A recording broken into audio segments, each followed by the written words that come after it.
कुछ लोग ये कहते हैं कि एक अल्लाह की किताब है, एक मुल्ला की किताब है, 2 अलग-अलग ट्रांसलेशंस हैं। जो अल्लाह की किताब है उसमें जिहाद एक एक क्रांति, एक बेटरमेंट ऑफ सोसाइटी की बात करी गई है। और जो ये किलिंग्स वगैरह हैं या जो ये आइसिस है वो इस्लाम को रिप्रेजेंट नहीं करता है। ये ये जिहाद नहीं है। ऐसे लोगों के बारे में जो ये नैरेटिव चला रहे हैं, इसके बारे में आप क्या कहेंगे? मैं साहब ओरिजिनल एक तो बहुत जरूरी काम आप सबसे अर्ज करूंगा। जी, अमेरिका में बड़ी आसानी से मिल जाएगी। जी, अली सीना साहब की किताब है अंडरस्टैंडिंग मोहम्मद। जी, जी। ये बाकी दुनिया में नहीं मिलती। इस ओके। किताब को जरूर, जिनको हिंदी में पढ़नी है, उनकी साइट पर ये हिंदी में भी है, डाउनलोड की जा सकती है। इंग्लिश में भी फ्रीली डाउनलोड की जा सकती है। उर्दू में पढ़नी तो उर्दू में डाउनलोड मॉड्स की जा सकती मॉड्स अंडरस्टैंडिंग मोहम्मद है। Please. Understanding Muhammad by Ali Sina, इस किताब को जरूर पढ़ें। बालिसना प्लीज इस्लाम पर इसको इतनी जबरदस्त किताब है। मैं इसको स्पैम कर दीजिए प्लीज, ताकि मोहम्मद का सबको ये पता चल जुमला है, सके। जी। मैं खौफ पैदा करके जीतता रहा हूं। बुखारी की चौथी किताब 52वीं वॉल्यूम और 220वीं जो इसकी हदीस है, जी। ये मोहम्मद की है। मैं मोहम्मद के करतब पढ़ता हूँ। एक सेकंड मुझे दीजिएगा।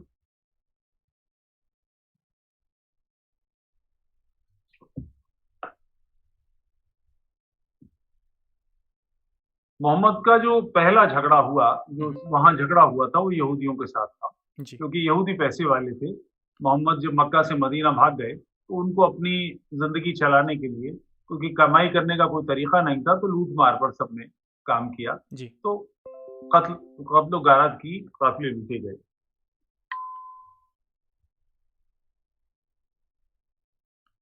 मदीना के बाजार में गड्ढे खोदे गए और 600 से 900 यहूदियों का सर कलम करके उनकी लाशों को उसमें डाल दिया गया।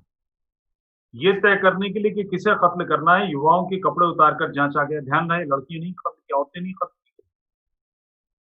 जिन युवकों के प्यूबिक हेयर्स पाए गए, उनका सर कलम कर दिया गया। इस नरसंहार में बच गए एक व्यक्ति अतिया अल कुरैश नाम के यहूदी ने बाद में इस घटना को याद करते हुए कहा, वह बनु कुरैजा के बंदियों में एक था।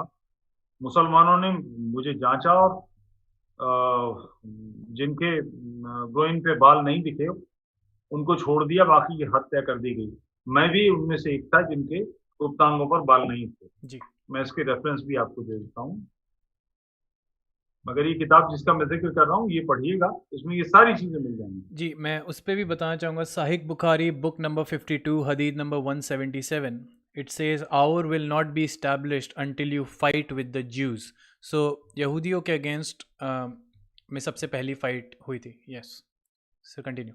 सुनन अबू दाऊद बुक नंबर 38 हदीस नंबर 4390। जी, ये जिसे आज कह रहे हैं लोग, ये तो मोहम्मद की जिंदगी में ही था। मोहम्मद के पीरियड में ही लोगों ने एतराज किया था। वजह ये थी कि जिसको बचपन से जानते हो वो क्लेम करे कि वो अल्लाह का पैगंबर है, तू कैसे मान लेगा कोई? और फिर उसके कर्तव्य भी ऐसे हों कि जिन पर एतराज उठाया जा सकता है। एक जी, सिविलाइज सोसाइटी तो इसको ठीक नहीं मानेगी। इन सब लोगों को मारा गया। ऐसे शायर थे जो इस बात का दावा था कि कुरान जैसी कोई कुरान बना के दिखाए। कुरान में भी एक आयत है, ये कहती है कि कोई हम एक कुरान जैसी आयत बना के दिखाए। उन्होंने 10 आयतें बना के दिखा दी, उन लोगों को मार डाला गया। औरतें थी जो बच्चे के साथ सो रही थी, दूध पिला रही थी, उनके पेट में तलवारें मारी गई, उनको मार दिया पहले दिन से। और वो परिवार, वो महिला जिसके परिवार के लोग बचे थे, वो लोग मुसलमान हो गए।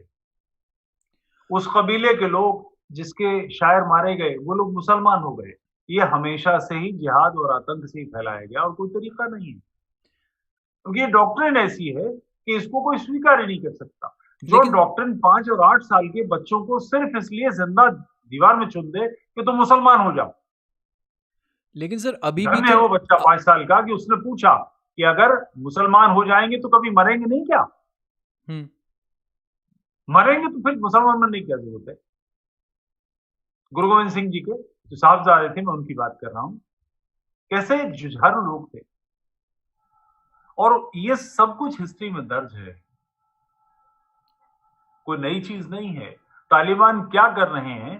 तालिबान कुरान की आयतों के नाम पर कर रहे हैं। वो जिन झंडों को काले काले झंडे आईएसआईएस वाले घुमा रहे थे, वो झंडे उन पर कुरान की आयतें थी। कुछ अभी छिपी बात है क्या? सामने है। तो उसको कहना कि ये यूं नहीं है, जैसे भारत में भी एक गधा ऐसा हुआ है जिसको ये राष्ट्र का बाप बना दिया गया, उसने भी ये बातें की हैं। ईश्वर के लिए कुरान के वो अर्थ जो इस्लामी करते हैं उनको पढ़िए। विनोबा की व्याख्या मत पढ़िए, गांधी की व्याख्या मत पढ़िए। जी। मौदूदी क्या कहता है इसको पढ़िए, खुद समझ में आ जाएगा। और वो कोई दबे छिपे लोग नहीं हैं, वो ढोल बजा के नगाड़े बजाते हुए लोग चलने वाले लोग हैं। अल्लाह का इस्लाम और मुल्ला का इस्लाम, जिनकी बात आप तारिक फतेह साहब की बात कर रहे हैं, जी। तारिक फतेह साहब एक योजना के तहत मेरी उनसे बात हुई तो उन्होंने कहा कि अगर मैं ये नहीं कहूंगा तो मैं लोगों को अपने फेवर में नहीं ला पाऊंगा। तो भारत में या पाकिस्तान में तो उनके बस में कोई आया नहीं, मगर मुझे किसी ने ये बताया कि उन्होंने अमेरिका में, यूरोप में लिबरल मुसलमान नाम का कोई कोई नस्ल बनाई है, ऐसा कुछ किया है। ईश्वर जाने क्या सच है, मुझे वहां के बारे में नहीं पता। मैं मगर आप मतलब मुसलमान अगर आप हैं तो आपका फर्ज है कि मोहम्मद की जिंदगी को अपनी जिंदगी में उतारिए, उसके किए धरे को खुद कीजिए, कुरान को लास्ट वर्ड मानिए। और वो क़िताल फी सबीलिल्लाह, अल्लाह की राह में कत्ल करोगे, आदेश दे रही है। आपका फर्ज है कि मुझे मेरा गला काट दें, एक मुसलमान को मुझे मार देना चाहिए। कुरान की डॉक्ट्रिन यही है। तो अगर कोई मुल्ला का इस्लाम और अल्लाह का इस्लाम कहता तो अल्लाह का इस्लाम यही है। मुल्ला का इस्लाम कोई अलग से नहीं है, मुल्ला वही बात कह रहा है जो अल्लाह ने नहीं कही है। सर मेरा ये क्वेश्चन है, मतलब आपकी बातों से लगता है कि ये रिलीजन नहीं है, ये कल्ट है, और ये बहुत से लोग इसे कल्ट की तरह ही आजकल देखने लगे हैं। कल्ट भी ज्यादती है, ये पॉलिटिकल आइडियोलॉजी है। ओके चलिए, मोहम्मद का पॉलिटिकल एक खुतबा आइडियोलॉजी। है। लेकिन लेकिन मैं वजाहत कर दूं, जी स्पष्टीकरण जी दे दूं। जी मोहम्मद ने अपने साथ के लोगों से पूछा जी कि अगर मैं तुमसे कहूं ये सामने पहाड़ी है, इसके पीछे एक फौज खड़ी है, तो तुम मेरा यकीन कर लोगे? उन्होंने कहा हाँ कर लेंगे। साथी थे। बोले मैं तुम्हें एक ऐसी आइडियोलॉजी देता हूं जिस पर तुम चलोगे तो तुम सारे अरब पर सबकत पा जाओगे, सब पर हावी हो जाओगे, सारी दुनिया में तुम्हारा सिक्का चलेगा। आप कल्पना करें कैसा कैसा सिस्टम बनाया है कि इसे चलाने वाला कोई नहीं है। आज पेट्रोल निकलना बंद हो जाए सऊदी अरब से, तब भी सऊदी अरब की इकोनॉमी फेल नहीं होने वाली। हज साल में और 11 महीने उम्रा, सारी दुनिया का पैसा खिंच के मुसलमानों से आता है। अगर आपको अमेरिका से भारत आना हो और आप तय करें कि 3 महीने बाद आपको पूरा बोइंग लेना है कि उसमें 350, 400, 500 जितनी सीटें सब आप लेंगे, तो हो सकता है आपको 15-20 हजार में टिकट मिल जाए, क्योंकि आपके लिए वो पर्टिकुलर एक अलग से जहाज देंगे, पूरा पैसा आपसे लेंगे और वापस ले आएंगे आपको। जो उनका रेगुलर टिकट है उससे बहुत सस्ता टिकट होगा ये जी। हज में दुनिया की सारी फ्लाइट जो अरब सऊदी अरब को जाती हैं वो सब महंगी होती हैं। सारी दुनिया की होटल चेन्स वहां पर हैं, सारे होटल महंगे हो जाते हैं, क्योंकि कुछ भी तय करना अल्लाह का काम है। इसलिए सऊदी अरब में एक दुकान में अगर एक मिनरल वाटर की बोतल आपको 1 रियाल की मिलती है तो हो सकता है दूसरे में 3 रियाल की मिले, क्योंकि कीमत तय करना एमआरपी नाम की कोई चीज वहां नहीं होती, मैक्सिमम रिटेलिंग प्राइस नाम का कुछ नहीं होता। आपकी जो मर्जी आए करें, जैसे मर्जी आए आप खींचाखांची कर लें। तो ये जो पॉलिटिकल आइडियोलॉजी है और वो भी माफिया की है, साधारण नहीं है। पॉलिटिकल आइडियोलॉजी तो बहुत सारी हैं, ये तो ऐसी है कि तुम मेरी बात मानो तो मैं गला काट दूंगा, जान से मार दूंगा, और वो लगातार ये कर रहे हैं। लेकिन आज की जो सिविल सोसाइटी है सर, मान लीजिए जो एक इस्लाम धर्म में पैदा हुआ है एक लड़का, उसकी अभी कोई आइडियोलॉजी नहीं है, वो सिर्फ पढ़ता है इसको, लेकिन वो फिर भी इसको सही मानता है, तो कुछ तो होगा ना इसमें। और फिर AR रहमान जैसे लोग हैं जो कि इस्लाम में कन्वर्ट हो रहे हैं इंडिया में। ऐसे कई सेलिब्रिटीज़ हैं जो अभी मैं ग्रूमिंग जिहाद या लव जिहाद पे आऊँगा, लेकिन ऐसे कई हिंदू फैमिलीज़ हैं जो इस्लामिक लोगों के साथ, मुस्लिम्स के साथ विवाह करते हैं, शादी करते हैं और फिर अपने बच्चों को इसी डॉक्ट्रिन के साथ बड़ा करते हैं। तो तो ऐसा, अगर ये इतना ही गलत है तो ऐसा क्यों होता है? और मैं अपनी चैट को बता दूं, मैं लेफ्टिस्ट नहीं हूं, मैं बस उस पॉइंट ऑफ व्यू से क्वेश्चंस करता हूं, that's it. Thank you sir. Yes sir. मैं उस किताब का पहला पेज पढ़ रहा हूँ। जी। अमेरिका में 9/11 के हमले के बाद एक दुखी महिला ने मुझे बताया कि उसके 23 साल के बेटे ने उस समय जब वो 14 साल का था, इस्लाम कबूल कर लिया। ये अमेरिका की बात है। जी। जब उसने एक मुसलमान औरत से शादी कर ली है। उसके इमाम ने शादी तय कराई। शादी से पहले उसने उस लड़की को देखा तक नहीं। अब उन दोनों के एक बच्चा है। दोनों बच्चे के साथ अफगानिस्तान जाकर तालिबान के साथ युद्ध में शामिल होकर अमेरिकी सैनिकों को मारना चाहते हैं और शहीद होना चाहते हैं। जी। उस महिला ने बताया कि कुछ साल पहले उसके बेटे ने कहा कि एक बार अमेरिका इस्लाम के कब्जे में आए, फिर इस्लाम को न मानने वालों का सिर कलम करने का आदेश आएगा, तब वो अपनी माँ का सिर धड़ से अलग करने में नहीं हिचकेगा। ये एक अमेरिकन बॉर्न, अमेरिका पैदा हुआ गोरा, जिसने 14 साल की उम्र में इस्लाम कबूल कर लिया, उसका 23 साल का, यानी 14 6 9 साल बाद यह हल हुआ। देखिए यहाँ जो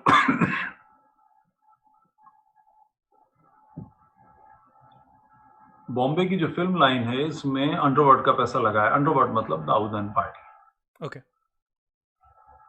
तो रहमान की माँ मुसलमान थी, मतलब रहमान की माँ हिंदू नहीं थी, वो मुसलमान ही थी। उनके पति हिंदू थे जी। और उनसे ये रहमान पैदा हुआ और वो अपने बचपन से उसको अपने साथ रखा और उसके बाद ये मुसलमान हो गया। रोटी बड़ी भारी चीज होती है साहिब, रोटी बड़ी इंपॉर्टेंट चीज होती है। हिंदुस्तान में तुफैल अहमद साहब हैं पूना के, उन्होंने बाकायदा एक किताब लिखी जिहाद को कंडम करते हुए। कुछ किताब नहीं चली तो वापस वो इस्लामी हो गए, वो तलवार भांजते हैं। मैंने उनको बहुत कस के इस्लाम को रगड़ते हुए और उसकी धूल झाड़ते हुए देखा है, सुना है, और अब वो ऐसी बातें कर रहे हैं। मुसलमान बनना एक प्रोसेस का नाम है। कोई व्यक्ति, दुर्भाग्य उसका कि आज मुसलमान हो जाता है, क्या होगा? उसका नाम कुछ रख दिया जाएगा, सामली वली मोहम्मद समथिंग, उसको कलमा पढ़ा दिया जाएगा, मगर वो व्यवहार में मुसलमान नहीं होगा। It takes time. जैसे पानी गर्म करते हैं, हम किसी बर्तन को रखते हैं तो तुरंत नहीं गर्म खोलता, उसमें वक्त लगता है, गुनगुना होता है, उसमें बुलबुले होते हैं, फिर तेज खदकता है, फिर भाप बनने लगता है। तो ये भाप बनना इज रियल इस्लाम। जो तालिबान कर रहा है, जो आईसिस कर रहा है, जो मोहम्मद ने किया था, वो यही है, और गुनगुना होने से शुरू होता है। इस प्रोसेस में कई बार सदियां लग जाती हैं। भारत में मुसलमान उतने कट्टर नहीं बने।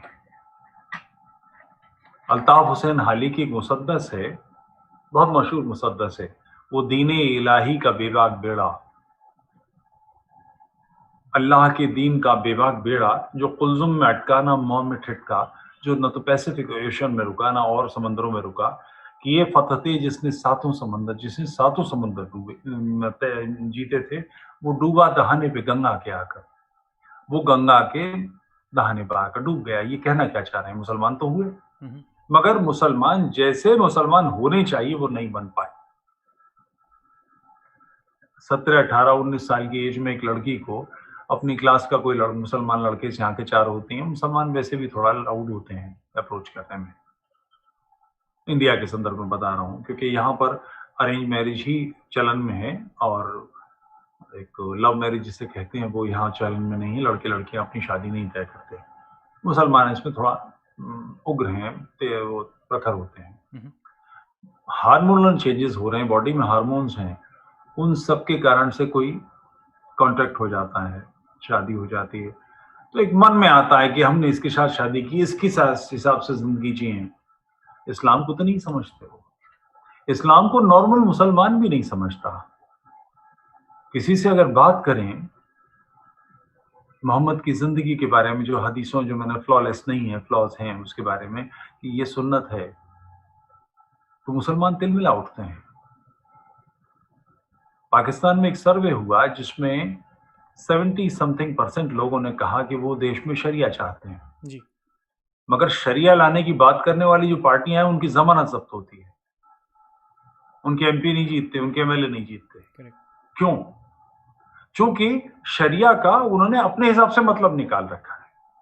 नमाज पढ़ना, मुस्लिम नाम रखना, लड़कों का खतना करा देना, ब्याज नहीं लेना, हलाल गोश्त खाना, चोरी छिपे शराब पी लेना, सामने नहीं, चोरी छिपे शराब पी लेना, और बुढ़ापा आ जाए तो दाढ़ी बढ़ा लेना, और 5 वक्ता नमाज, चूंकि और कुछ करने को काम नहीं होगा तो यही करना, और अल्लाह खैर सल्ला। इस्लाम की जो मांगे हैं वो आपसे बहुत ज्यादा हैं, बहुत ज्यादा हैं। जैसे लोगों को नहीं मालूम है कि कैसे किसी को ऐसे कैसे बाध्य किया जा सकता है। इसके लिए तरीके हैं इस डॉक्ट्रिन को अप्लाई करने के लिए। जैसे आपकी जानकारी में नहीं होगा, नमाज पढ़ने के लिए जो वजू करते हैं वो हाथ धोकर कान में उंगली डाल के 3 बार ये घुमाओ, नाक में उंगली डाल के ये घुमाओ, जी, जी। और इससे सांस लो। टॉयलेट जाएं तो दायां पैर पहले जाए, बाहर आए तो बायां पैर पहले जाए, नमाज पढ़ें तो यूं करें, पायजामा पहने तो पहले दायां पैर दाखिल करें, फिर बायां पैर घुसाएं। ये सारी चीजें, खाना खाते समय उंगलियां जरूर चाटें, 3 बार में निवाला गलत से उतारें, पानी को 3 बार में पिए, चौथी बार में हलक से उतारें। जिंदगी के डूज डोंट्स में बिल्कुल पर्सनल चीजें, सेक्स जैसी चीजें पर भी इस्लाम की नजर है कि यूं किया जाए और यूं ना किया जाए। मिलिट्री में एक रिवाज होता है, मेरे सेना का काम है रक्षा करना है, युद्ध लड़ना। जी। परेड काहे के लिए कराई जाती है? परेड सोल्जर्स को के मिजाज में ही बात लाती है कि ऑर्डर पर ये काम करना, दाएं मुड़, बाएं मुड़, आगे बढ़, पीछे चल, ये कर, वो सब। इससे दिमाग में एक बात आती है कि अपने बॉस का, अपने अफसर का हुक्म मानना है। जी। 24 घंटे मुसलमान के सर पर ये सब कुछ सवार रहता है। डूज डोंट्स इतनी बुरी तरह से फैले हुए हैं कि उसके चलते मुसलमान हर समय इसी उलझन में रहता है, और ऊपर से 24 घंटे उस पर यह रहता है कि वो शैतानों से भरी दुनिया में है, बुत परस्तों से भरी दुनिया में है, इन काफिरों को खत्म करना है, अल्लाह का दीन लाना है। जब तक सारी दुनिया में मुसलमान नहीं हो जाएंगे, कयामत नहीं आएगी। कयामत नहीं आएगी तो कब्रों में मुर्दे पड़े रहेंगे। इनके लिए कयामत लाना जरूरी है। इतनी बेतुकी डॉक्ट्रिन ये लगातार चलती है, उसके पास इसका टाइम ही नहीं होता। कोई कायदे से इस अकेली किताब को पढ़ ले, दिमाग खुल जाएगा। जी। मगर पढ़े तो जी।